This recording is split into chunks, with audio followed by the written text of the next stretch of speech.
A completely black frame with no visible content. The people who went with them on this journey, it's the land that they crossed, the people they met, and the people that they didn't meet, but the people who have come since then. And to tell all of those stories, we bring people from different backgrounds and different perspectives to come here and talk about their side of the Lewis and Clark story. And today we're very, very fortunate to have with us Paul Brill.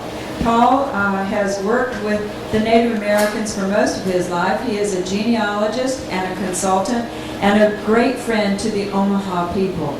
So we're very glad to have him here today, and he's going to be talking about some of the Omaha genealogy. So Paul, you're on. Am I on? I think so. Are you here? No, they didn't pay the electric bill. There we go. I thought a genealogist was someone who was a lover of the show I Dream of Jeannie.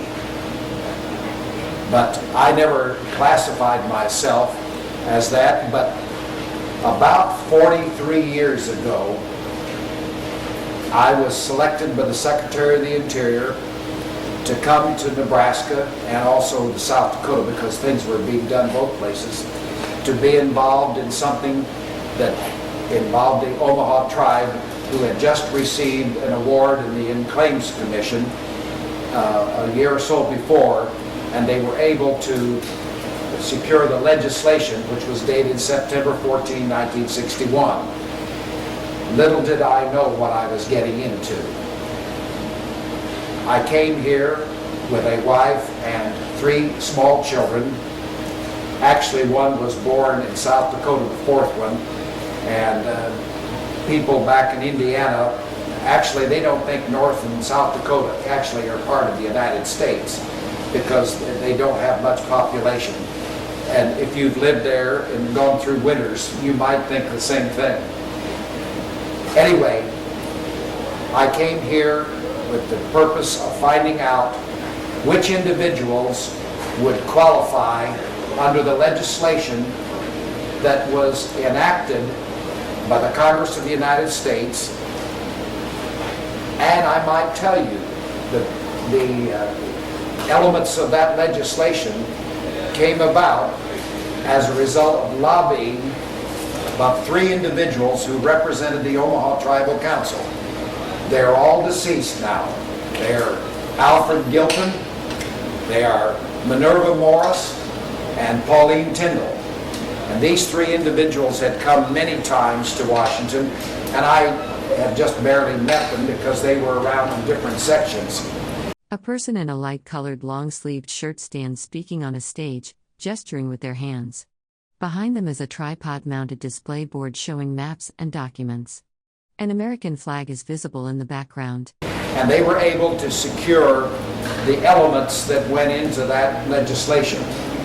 My job, my task was to carry out those provisions and to find out if there were really any Omaha Indians here, and if there were, to make a roll of them and to determine exactly how much Omaha Indian blood they had.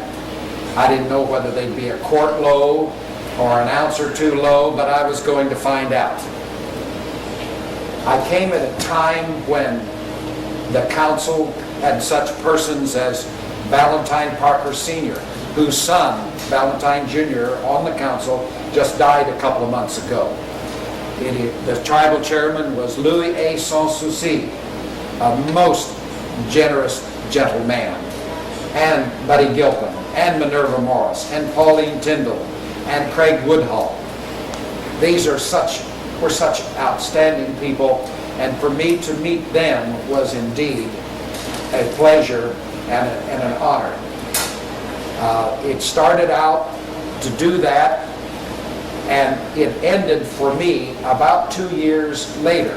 There were other things that were happening, but my essential tasks were finished. Except I had been vaccinated with an Omaha needle. And that may be trite, but I had been so well treated by so many people that it enabled me to continue an association to and including today.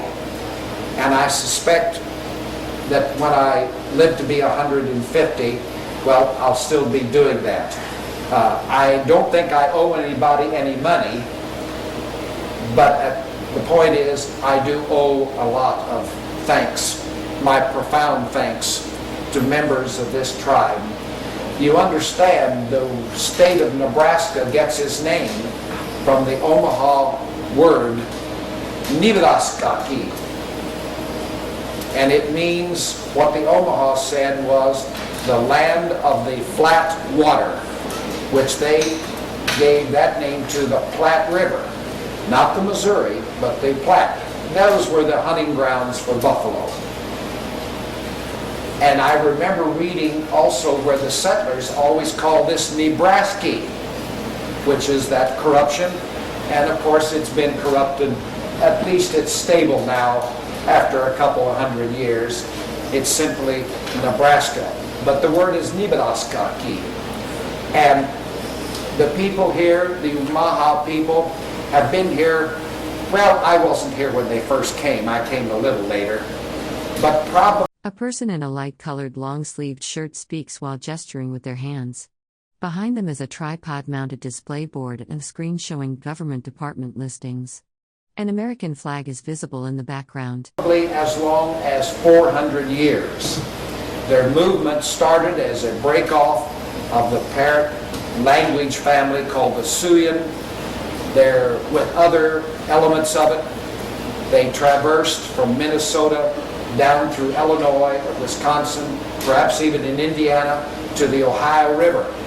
I found a name of a member in what would now be the Parker family, who had to have been born in the 1700s. But his name was Ohio, or a variation of that name. I've heard others talk about it, but it meant that river. Now, whether they got it from when they lived there and it stayed, or whether there were other tribes that called it that name, because tribes were very adept at borrowing things from other tribes, names and locations. In any event, they got down to the Ohio, and they were part of a group of 5 called the Egiha branch of the Siouan language. And that includes the Omahas, the Poncas, the Osage, the Quapaws, and the Kaw. But the Kaw other name is Kansas, which is where the word Kansas comes from. And the Omaha have a clan, which is the Kansas clan. They separated somewhat when the Ohio hit the Mississippi. Now remember, they didn't take an interstate back in those days, and travel was probably over a period of years. Some got across the Ohio when it was frozen, and that probably is the name for the Quapaw, whose real name is Ugahpe, which means downstream. Omaha means upstream, because they and the Poncas separated, and the Osages also went in the middle, and the Omahas and Poncas and the Iowa tribe, which is not linguistically that close, went up the Mississippi till they hit the Des Moines River, following it west and north, and into Minnesota, and over into what is now South Dakota, and hit the Big Sioux River, came south to the Missouri River, which is not too far from here, and at that time, which could have been as late or as recent as 1650. A lot of experts, and you know what, none of them were there, but they seem to think they know. Whether that's totally accurate or approximate, I can't say. Whether it was a parting of the ways because of some internal strife, we can't say. But the Ponca language is virtually identical. A person in a light-colored long-sleeved shirt stands speaking and gesturing with both hands. Behind them is a tripod-mounted display board showing maps and text. A banner listing various U.S. government departments is visible in the background. Identical with Omaha. You get into the other language. Osage is similar. The word for Gahiga, chief, in Omaha, in Osage it's Kahika. And in other, the Quapaw and Kaw it is even further away. But they are in the same family, much as we have the Romance languages of Latin, being French and Spanish and Portuguese, Romanian, and some English. Anyway, they came down here and settled in this area, although much of their hunting grounds were also in Iowa. And there they stayed. They were alternately attacked by various bands of the Sioux, particularly the Brill Sioux. They not only were friendly with the Yankton Sioux, they intermarried with the Yankton Sioux. There are descendants today and people that have been here this morning of Yankton Indians, and they're French fur trapping people, the Dorians. There also are cases where Omahas stayed with them, and among the Yanktons there was a family called like John Omaha. I don't know what name, and they probably ended up with a Yankton name. So there was a little diversity at that age. When first you had the Europeans were the Spanish, and there was mentioned the Manuelisa. Manuelisa has descendants in this tribe. One time I met with an elderly lady in early 1962, and she told me about a place that would have been something similar to this, but it was closer to Macy, where they were there watching, and I don't know whether it was not a hand game, it might have been a Shell Society game. The Omahas know what I'm talking about. And this lady, who was about 90 years old in 1962, and she was with her mother and a couple of sisters, and a couple not yet born, and they were watching this, and this crowd of people next to her were making a lot of noise. And she said, I remember asking my mother, what are they talking? They're loud. And my mother said, oh, they're just bragging. About what? That they are descended from Manuelisa. It took me about 38 years to actually make that contact, but I now know who the descendants of Manuelisa are. Then we came with the French fur trappers, and that was the Lafleches. A person in a light-colored shirt stands gesturing with both hands while speaking. Behind them is a presentation board on a tripod and a large banner listing various government departments and agencies. The Fontanelles and the Sans-Soucis. Of course, I've already mentioned the Dorians, but that came indirectly through the Yankton Sioux. The Lafleches were an interesting group, and I haven't found all I know about them, but they came, the original one, came from Louisiana, and married a whole bunch of women. We used to say, well, how did that happen? I said, well, he had a fast horse. And among those was one woman, and the child of that one was the very famous chief, Joseph Lafleche, who had the good fortune to have been raised because he was orphaned very early. The Brill Sioux killed his mother, his stepfather, and several other aunts and uncles down by Fremont, south of here.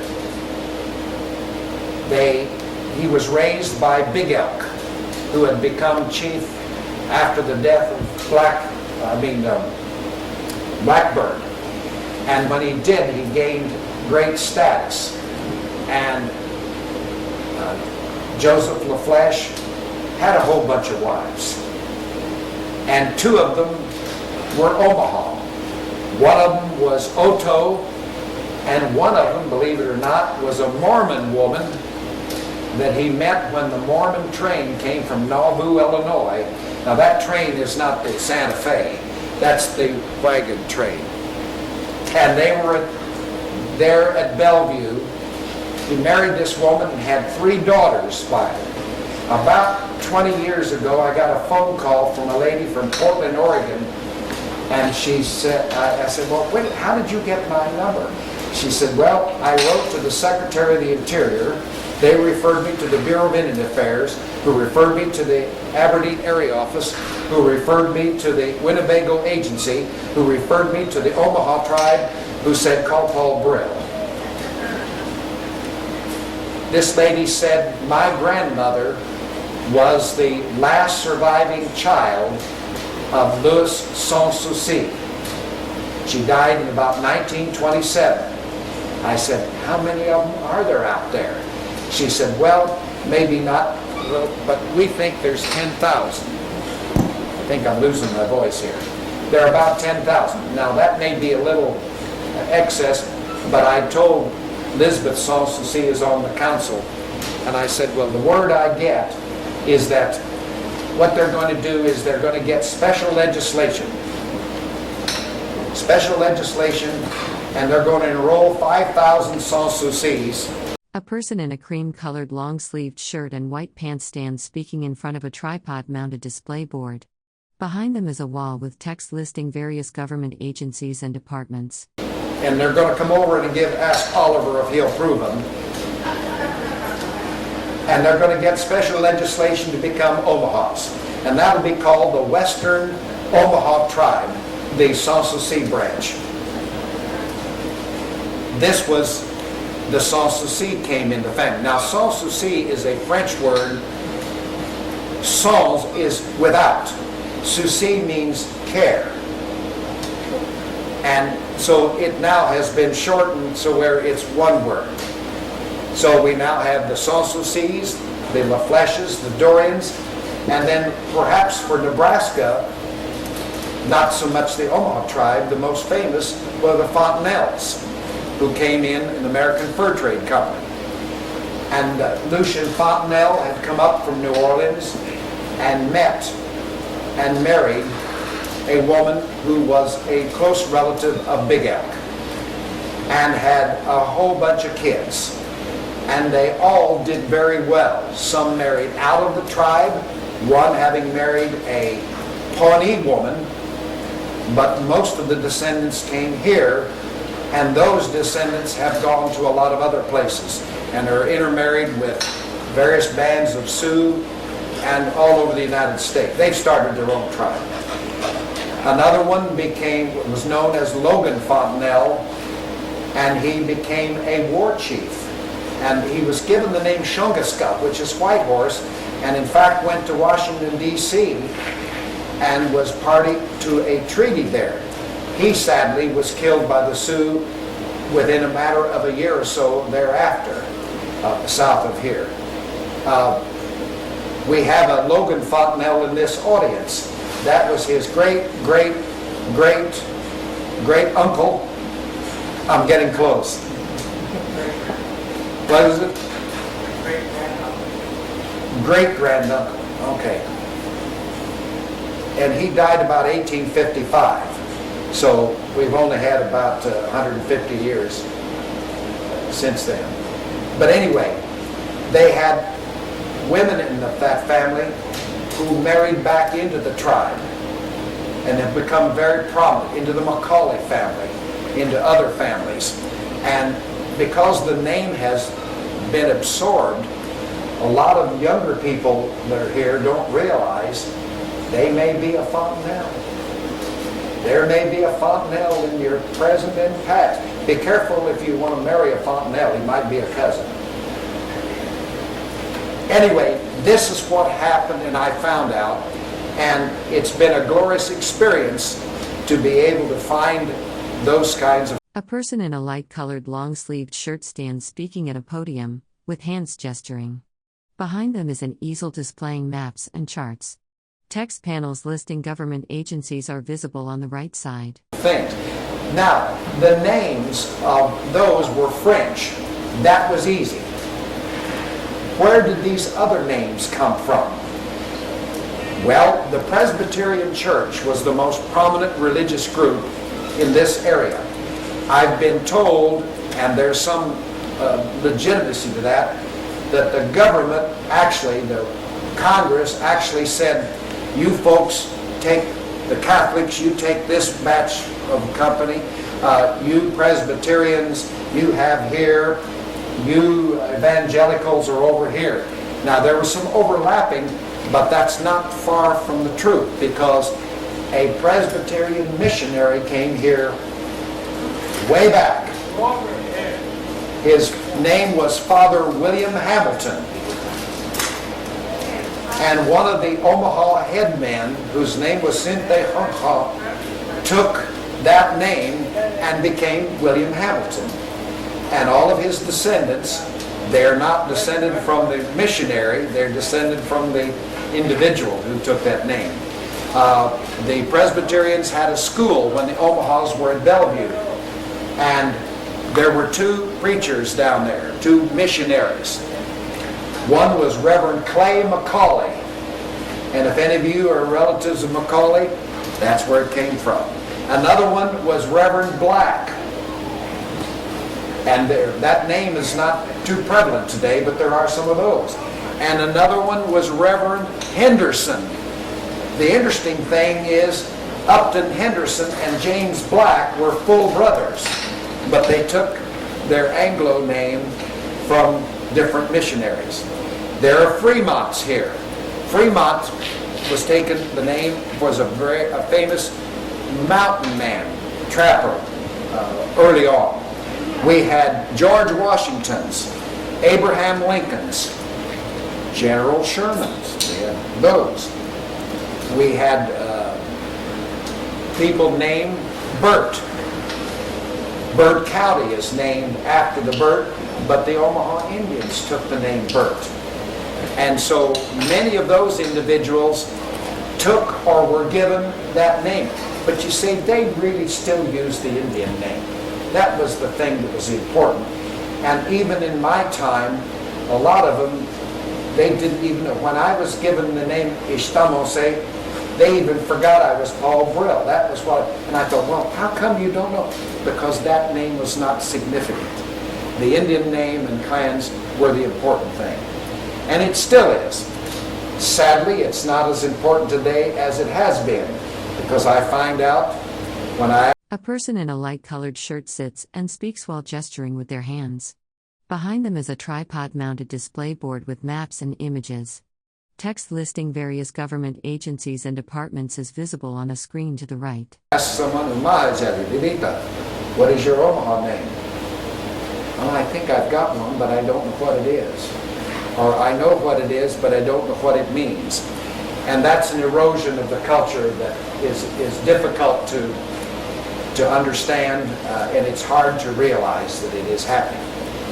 Omaha tribe was divided in a system which is now known by anthropologists as the Omaha Crow system of kinship and marriage. It's the most perfect system among all of anthropological groups that they've studied, whether it's been in Asia, in Samoa, whether it's been in China or in Europe. Its simplicity is so marvelous. You had the earth people and you had the sky people, and each of them had groups within there. And it was called exogamous, which is a big word which means you married out of your clan. You married out. And this, of course, with a small group of people of a few hundred, or even if they ever got to be a few thousand, minimized the chances of marriage. Now, I doubt seriously whether they were aware of DNA and genetics, but I'm confident that they were aware of the situation which would result in marriage that occurred too close. That's why the European monarchy has been a disaster for generations. In any event, this clan system has served the Omahas well, served it so well. And there were sub-clans. One of the sad things is that these names, when they're translated, have lost their real meaning. There is a name in the Uajinsty, the Elk clan, called Jean Liwali, which refers, they called her packing wood. She carries the wood. But what they've lost is that that lady had the honor to carry wood to the fires of the 7 chiefs. the 7 who had pipes. So it was not just an honor of, she would just not, hey, you go get some wood. No, it was an honor to be able to bring the wood there. Among the Sioux, there's a name called Afraid of His Horses. Well, that's a pretty terrible name. But when you hear what is really said is, he is so fierce as a warrior, the enemy is afraid even of his horses. Puts a new light on it, doesn't it? One of the names I like to use is Hintsi Jinga. Hin is hair. I may be correct. A person in a light-colored long-sleeved shirt stands on a small stage, gesturing with one hand while speaking. Behind them is a presentation board displaying text listing various government departments and agencies. Interrupting the accent, but that's it. T is yellow, Jinga is little. So I like to, when I speak before students, I said, well, what does that mean? And they said, well, he had yellow hair. No. He painted his hair yellow. No. And 100 other wrong answers. And what we find is this: when a deer is born, it has spots, doesn't it? The spots go away and they mellow into the tan and the brown. When a buffalo calf is born, it has tufts of yellow hair behind the ears. What I'm telling you is the nuances of some of these names eludes the white population who thought they knew everything. They think everybody is big bear or short bear or long bear or buffalo this or that. And indeed, that exists. But more than likely, it had to do with some very minor thing that was not noticeable to the outside world, and it got corrupted. Where I'm from in Terre Haute, Indiana, we have a federal penitentiary. And I did work there in the past because one of my childhood friends became the warden of that. And I started doing this, and there was a fellow there from out the Sioux country whose name was Johnny Never Misses a Shot. And of course he got the nickname of Bullseye. But these are the kinds of things. And I will tell you, I'm not sure that I ever met an Indian man that didn't have a nickname. Now some of them are easy, and some of them are not so easy to talk about. But people that I was raised with had some nicknames, but not everybody did. But that's a common, I won't use the word affliction because it's not. Some of the most honorable people I've ever known have nicknames that, why would I want to be called that? But you see, you don't even know the background of that. Anyway, I don't want to pass my time, but this is a subject you could talk about for 60 days and you never even begin to tell all about it. Would you have some questions that you might be interested in? Yes, ma'am. Let me come over with the mic so everyone can hear. Just in the short time that Logan has been up here, he's talked to several people, and it seems like he's related to everybody. Now, when somebody in Omaha wants to marry another Omaha, how do they know they're not related, or are they so distantly related now? Is it okay? Yes and no. I'm going to relate a story that happened. I won't tell you the names because that would give it away. A lady about 15 years ago, when A person in a cream-colored long-sleeved shirt speaks at a wooden podium in an indoor venue. Behind them is a projection screen displaying text about various U.S. government agencies and institutions. I was here, she saw me, she said, "Psst. This is in the tribal building." And she said, when I was about 16 or 17, I came home and told my mother I was really sweet on such and such an individual. Boy, he could dance both Indian and white way, and he was this and that. And my mother didn't like him for some other reasons. She said she pulled her shawl over her head and began to cry and yell. She was mad. "You can't even touch him. He's your relative." About a year later, I came and told her, I said, I think I'm going to marry this guy. My mother put this shawl back. We'd never talked about it in that ensuing time. And she began to cry silently. And she said, I never married that guy, but I always wondered. Was I related to him or just so distant? And I said, well, this is his name. Ohajinga. Yeah, well, do you know what his grandfather's name was? No. His grandfather used his Indian name, Ohajinga, but he took the name of Charles Woodhull and didn't like it, so he reverted to Ohajinga. Yes, he's about a third cousin. You mean he was a relative? I said, yes. Oh, my mother knew it all along. In many cases, it has to be very distant. As some of you have known from the charts, you can go back to the same individual, in fact, more than even twice. You may have to go back 6 or 7 generations. I know of only one instance, and that doesn't mean I've known it all, where a woman whose reputation was suspect, let's say that, and married her first cousin. Had she not come from a family that was extremely powerful, I'm not sure what would have happened to her, because there was an uprising here, and we're talking about 130 years ago. She married her first cousin, and she knew it was her first cousin.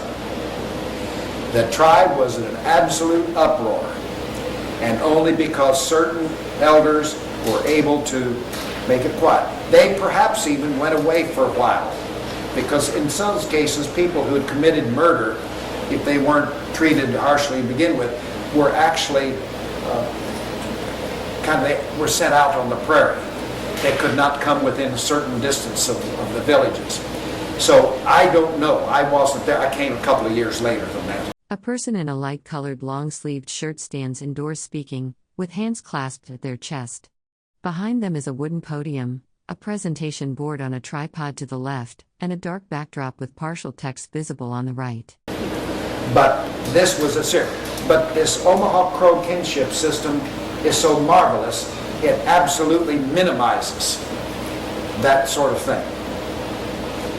I made the comment, they said, why did those two marry if they knew that they would be causing so much trouble? I said, well, I'm not an anthropologist. I've studied it. I've talked to a lot of them who are a lot smarter than I am, but let me use a good phrase in Indiana. They just had the hots for each other. Now that's very unscientific, but you know what? It tells me that Omahas were a lot like the rest of the world in many of the day-to-day activities. A lot like the rest of the world. There are rules, and they kept these people going and in good shape for centuries. But occasionally there was a little, as they say in New Mexico at one of the pueblos, where he fell off the wagon when they were coming through. Whether that's the case, I don't know. But they were human, and these little exceptions to the rules, which are magnificent. I've talked to one of my bosses, Barney Old Coyote, a Crow, and he was my boss out in California, and we talked about this, and he said, we never thought of it, but we have that same system, like similar. We have it rigid here, and this way we have, while they're much larger than the Omahas, but at the same time, they realized that it worked for them. Any other questions? Yes, sir. My name is Dwight Robinson. A person wearing a white long-sleeved shirt stands at a podium in front of a whiteboard or presentation screen, speaking to an audience seated in blue chairs. Hi. My name is Denugulin. I didn't hear that. What is the name? Denugulin. That means city boy in Omaha language. I'm the Humble clan for the Earthy. Right.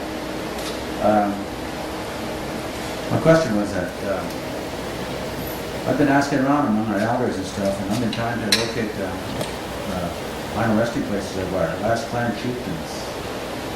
And I'm wondering if you know where they're located.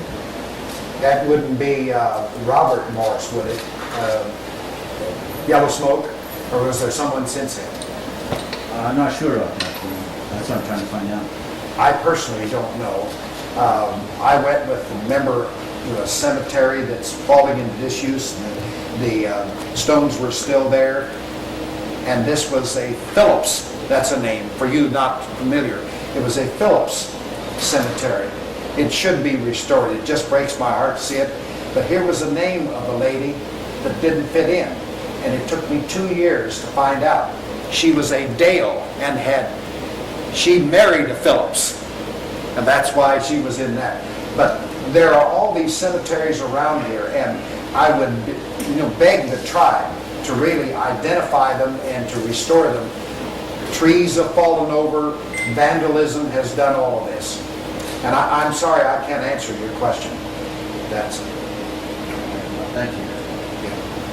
One more.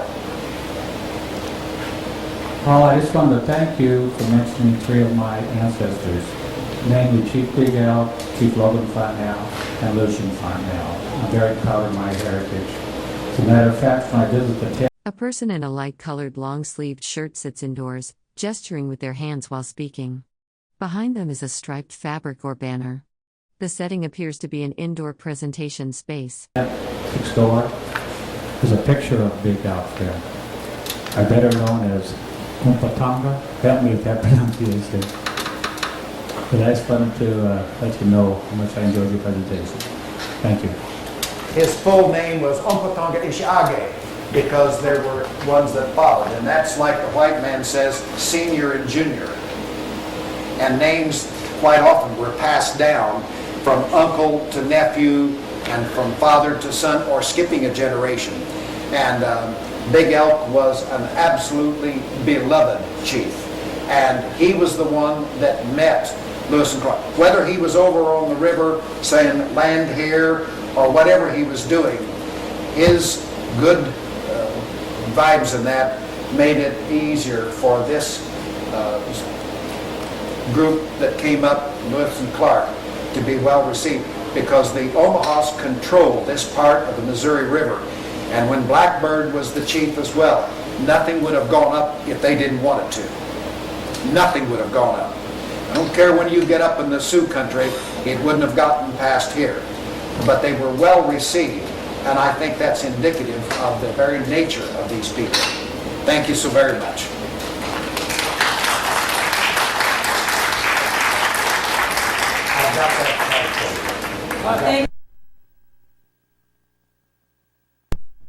A mostly black screen with white text displaying menu options including Next, STM, BU, and Ease with sub-options. A tan-colored corner of a photograph or image appears in the upper right.